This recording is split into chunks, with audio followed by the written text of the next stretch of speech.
দেখেন কাজের চাপে ঘরে যাইতে সময় পাই না, এর লাগে কাজের ঘরে বসে আম খাইতেছি। আপনি কি খামার দিয়ে সফল হতে চান? যদি হতে চান তাহলে অবশ্যই আপনাকে আমার মতো হতে হবে, মানে আমার মতো এরকম পরিশ্রমী হতে হবে।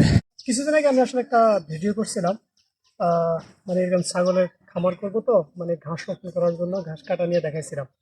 তো আসলে ওই সময় জাস্ট পরীক্ষামূলক আমি অল্প কিছু ঘাস লাগাইছিলাম। তো আজকে একদম প্রফেশনালি এই যে অনেকগুলি ঘাস, তুমি দেখাও সবাই, এই যে অনেকগুলি ঘাস, এই ঘাসগুলি আমি আমার একটা জমি আছে ওখানে লাগাবো, সেটা আপনাদেরকে দেখাবো। আমাদের ছাগলের খামারের একদম বলতে গেলে প্রফেশনালি যে কাজ শুরু করার কথা, সেটা ইনশাল্লাহ আজকে থেকে মূলত শুরু হয়ে গেছে। আপনাদের যাই করছি এগুলো পরীক্ষামূলকভাবে করছি। তো আসলে এখন ঈদের সময় সবাই আসলে ঈদের আনন্দ, বিভিন্ন জায়গায় ঘুরতেছে ফিরতেছে, আনন্দ করতেছে, আর আমরা হচ্ছে খামারে কাজ করতেছি। আসলে আপনি যদি যে কোনো খামার, সেটা ছাগলের খামার না মুরগির খামার বলেন, ছাগলের খামার, গরুর খামার, যে খামারই বলেন না কেন, আপনি এগুলি করতে হলে কিন্তু আপনাকে বিভিন্ন জিনিস বিসর্জন দিতে হবে। এই যে যেমন এখন ঈদের সময় আমরা ঘুরতে যেতেছি না, আমরা যে কাজ করতেছি, ঠিক আছে, আমাদেরকে যে কাজ করা লাগতেছে। তো যদি আমাদের এই ছাগলের খামারটা আমরা না করতাম, সেক্ষেত্রে দেখা গেছে এখন ঈদের সময় অন্যরা যে ঘোরাফেরা করে, বিভিন্ন জায়গায় ঘুরতে যায়, হানিমুনে যায়, ট্যুর করতে যায়, আমরা এরকম হয়তো ঘুরতে যেতে পারতাম, আনন্দ করতে পারতাম। কিন্তু আমাদের দিন যাচ্ছে এখন কাজের মধ্যে। এই যে আমরা একদম সকাল 8টায় মাঠে গেছি, এই ঘাসগুলি কেটে আনলাম, এখন প্রায় 12টা বেজে গেছে, আমাদের এখন ওই কাজ চলতেছে। তো আমাদের এই ঘাসগুলি হয়তো আরো ঘন্টাখানিক লাগবে কাইটা শেষ করতে। দেন এগুলি কেটে শেষ করে এরপর আমরা মাঠে যাব, এগুলিকে আমরা মাঠে রোপণ করবো আজকে আমাদের জমিতে। ছাগলের খামার বলেন, গরুর খামার বলেন, যাই করেন না কেন, 2 মাস আগে আপনাকে অবশ্যই এই ঘাস রোপণ করতে হবে। কারণ এই ঘাসটা রেডি হবে 2 মাস আগে। আপনি যদি ঘাস রোপণ করার আগে গরু বা ছাগলের খামার দিয়ে ফেলেন, সেক্ষেত্রে কিন্তু আপনি এদেরকে খাওয়াবেন কি, যেখানে আপনি খাওয়ানোর বন্দোবস্ত আগে করে নিতে হবে, ঠিক আছে। যার জন্য আপনি অবশ্যই 2 মাস আগে এই ঘাসগুলি লাগাবেন। দেন 2 মাস পরে আপনি 2 মাসের মধ্যে আপনি গরু বা ছাগল যেটাই করেন কিনে ফেলবেন। দেখেন কাজের চাপে ঘরে যাইতে সময় পাই না, এর লাগে কাজের ঘরে বসে আম খাইতেছি। ইরেজ কাকা, আপনি কি খামার দিয়ে সফল হতে চান? যদি হতে চান তাহলে অবশ্যই আপনাকে আমার মতো হতে হবে, মানে আমার মতো এরকম পরিশ্রমী হতে হবে। যদি আপনি অলস হন তাহলে আপনি কিন্তু কখনোই খামার দিয়ে সফল হতে পারবেন না।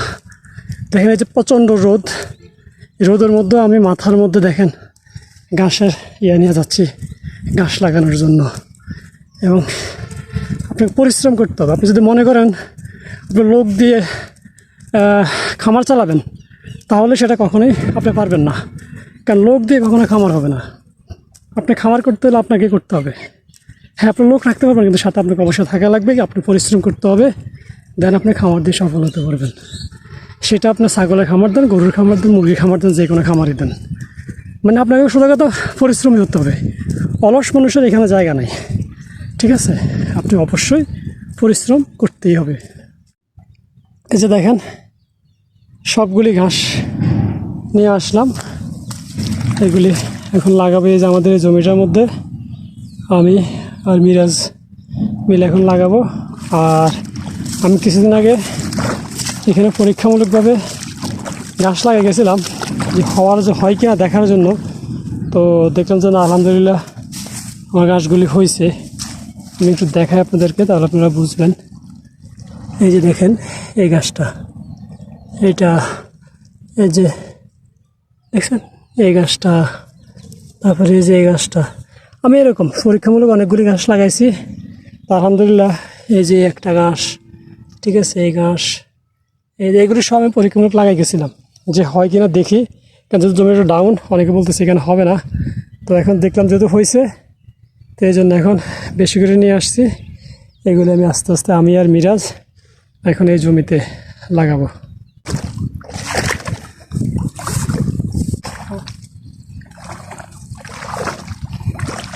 বিসমিল্লাহ।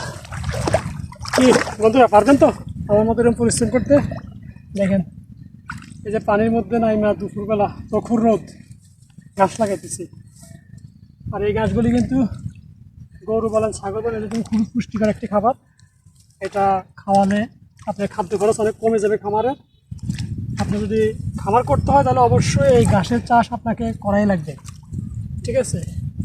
আর এই ঘাসটা খাওয়ালে আপনার খামারের খাদ্য খরচ অনেক কমে যাবে। আর এই ঘাসটা অনেক পুষ্টি সমৃদ্ধ একটি ঘাস। এটা খাওয়ালে গরু ছাগলের যেমন মাংস বৃদ্ধি পাবে, তেমনি দুধ উৎপাদন বৃদ্ধি পাবে। তো আপনারা অবশ্যই এই ঘাসগুলি রোপণ করতে হবে। আমি বারবারই বলতেছি, আপনারা এই সেক্টরে আসতে হলে অবশ্যই আপনাদেরকে পরিশ্রম করার মন মানসিকতা নিয়ে আসতে হবে। তাহলে আপনারা অবশ্যই এই সেক্টরে ভালো করতে পারবেন, আর না হলে কখনোই ভালো করা যাবে না। এটা যারা বলে খামার দিয়ে ঝরে গেছে, তারা শুধুমাত্র পরিশ্রম করতে না পেরে ঝরে গেছে। পরিশ্রম করবেন, সফলতা পাবেন, সফলতা পেলে দেখবেন তখন ভালো লাগবে। বন্ধুরা, অবস্থা খুব খারাপ, এত কষ্ট। ও, আমাকে দুই ভাইয়ের অবস্থা খুব খারাপ হয়ে গেছে। তো ভাবছিলাম আজকে শেষ করে দিব। তো মানে আমি 6 শতক জায়গার মধ্যে লাগাবো। আমার এটা আছে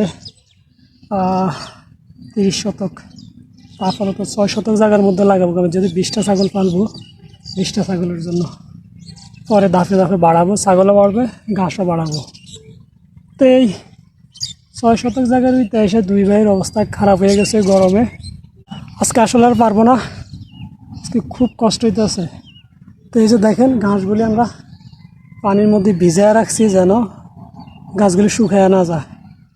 তো আল্লাহ বাঁচা রাখলে কালকে আমরা সকাল সকাল পারবো না, দুপুরে রোদের মধ্যে আসবো না, একদম ভোরে ভোরে আসরের সময়, আসর আজান যখন দিবে তখন আসবো। তখন ঠান্ডা থাকবে। আশা করি মাগরিবের আগ পর্যন্ত যেটুকু বাকি আছে এটুকু ইনশাল্লাহ শেষ করে ফেলতে পারবো। তো আজকে এই পর্যন্তই, দেখি বাকিটা কালকে ইনশাল্লাহ। তো করবেন খামার, যদি খামার করেন এইভাবে নিজেরা প্রস্তুতি করেন, পরিশ্রম করার প্রস্তুতি করেন। এই যে দেখেন সাদা সাদা যেগুলো দেখা যাচ্ছে, এগুলো সব লাগাইছি, ঠিক আছে। এই যে এই কালার, এইটুকু লাগানো হয়েছে। খামার করা ভাই এত সহজ না, অনেক কষ্ট। যারাই কষ্ট করতে পারবেন তারাই আসবেন, কষ্ট করবেন, সফলতা পাবেন। আর যদি কষ্ট করার মন মানসিকতা না থাকে, তাহলে শুধু শুধু টাকা নষ্ট করেন না, অন্য কিছু করেন। খামার করার দরকার নেই আপনার। আর যদি কষ্ট করার মন মানসিকতা থাকে, নিজে কাজ করার মন মানসিকতা থাকে, তাহলে আসেন, কষ্ট করেন, কষ্টের ফল ঠিকই পাবেন। যারা বলে খামার দিয়ে ঝরে যায়, তারা আসলে কষ্ট না করার কারণে ঝরে যায়। অন্যের উপরে ছেড়ে দিলে কখনোই কোনো কিছু হয় না, নিজে করতে হবে। অন্য রাখবেন ঠিক আছে লোক, কিন্তু সাথে নিজে থাকবেন, তাহলে কাজটা 100% প্রপারলি পাবেন। তো আশা করি তো আজকে এই পর্যন্ত থাকি, কালকে বিকাল আবার আসবো ইনশাআল্লাহ।